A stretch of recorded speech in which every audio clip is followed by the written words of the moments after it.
come with me to look over and read Project 2025 so that way we know what we're in for the Trump presidency as a former Christian fundamentalist who basically lived in this Project 2025 world.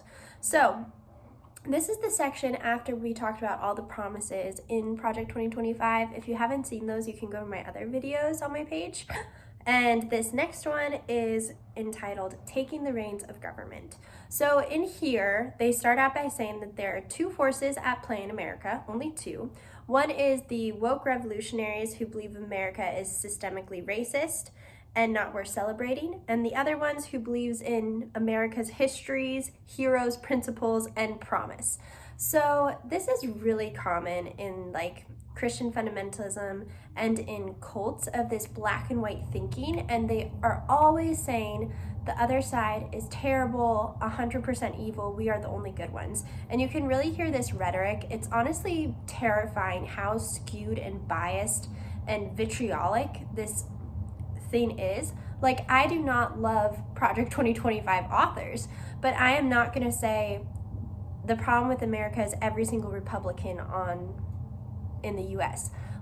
I think that some Republicans have okay ideas. I think that some Republicans are willing to work with Democrats on a lot of things. I'm never going to paint everyone in a terrible light, but that is what they are doing to us, which is really scary because that shows brainwashing, indoctrination, and cult thinking. And coming from kind of a cult, that type of talking is really triggering to me. It's also interesting that throughout this whole page or little section, they're talking about how the woke revolutionaries and the woke liberals hate America so much. They hate it, and the conservatives are the only ones that love America. Well, in the same breath, talking about how messed up America is right now. They're talking about how much they hate the government, how much they hate the administration, how much they hate the bureaucracy, how much they hate DC. So it's it sounds like you guys kind of hate America, actually, if we're being honest. And this is something that I grew up with. I grew up in Christian fundamentalism, and I was taught that America can do no wrong, that we are so patriotic, we love America, and that in order to be patriotic or loyal to your country, you have to think it did nothing wrong.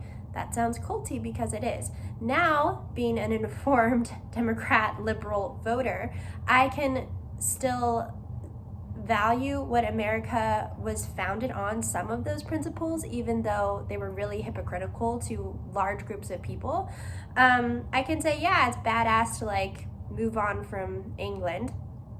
I can also appreciate that they did the government what I think very effectively in the different branches of government, and I really value that they had a huge emphasis on separation of church and state, which now is not happening anymore. But there are things that I can value about America while still saying, yes, we are systemically racist.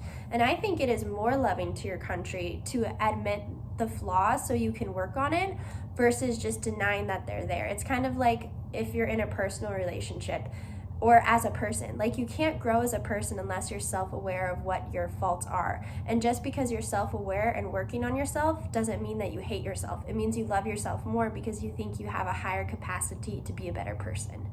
But these people don't understand that. Anyways, next they go on and say, and I quote, "The left has a steady stream of insanity that is never ending." So it's really scary when they're using such big, strong, bold words and just literally saying the other side is evil, because this is cult black and white thinking. What leads to the downfall of democracy is what is in here.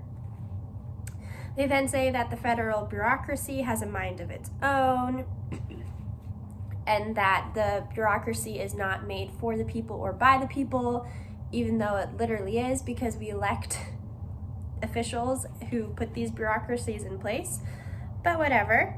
And then they talk about how in 2025, under a conservative administration, they talk about that they need a president and those who serve under him to be committed to the Constitution and rule of law, which, reading this, I agree with them that we need a president that is under the rule of law and upholds the Constitution, but I just don't understand why these people who wrote this are now working with Trump, who literally has done and said he will do unconstitutional things.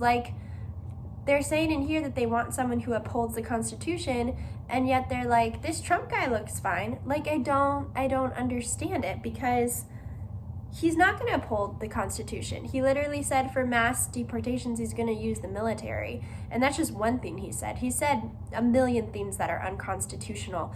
And so it baffles me. It was actually very interesting to read this paragraph, because I'm like, you guys don't uphold the Constitution. You guys could like care less about, or you couldn't care less about the Constitution.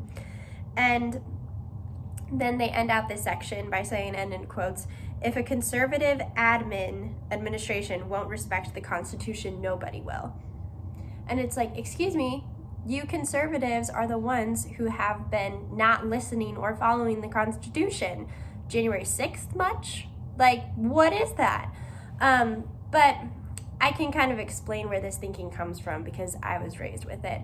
Basically, we were told that the American Founding Fathers wanted us to follow the Constitution to the letter 100%. Basically, I was under the impression that we shouldn't even add any more amendments to the Constitution, because the Founding Fathers didn't have really any amendments very fast, and so we shouldn't really have to amend anything, and we should just follow the Constitution. And it was kind of like, these liberals don't think the Constitution matters, they don't even care about it, where in reality it's just how you view it. Like, people can view it as a living document where they know that it's like almost 250 years old and that times have changed and things have changed, or you can view it as very black and white, this is all our country is. But yeah, I was raised with this thinking. Anyways, this was pretty much everything I thought that they would talk about. The next video is when we actually go into the actual mandate, which will be interesting, and it's going to start off with the White House. So that'll be a fun read in my free time.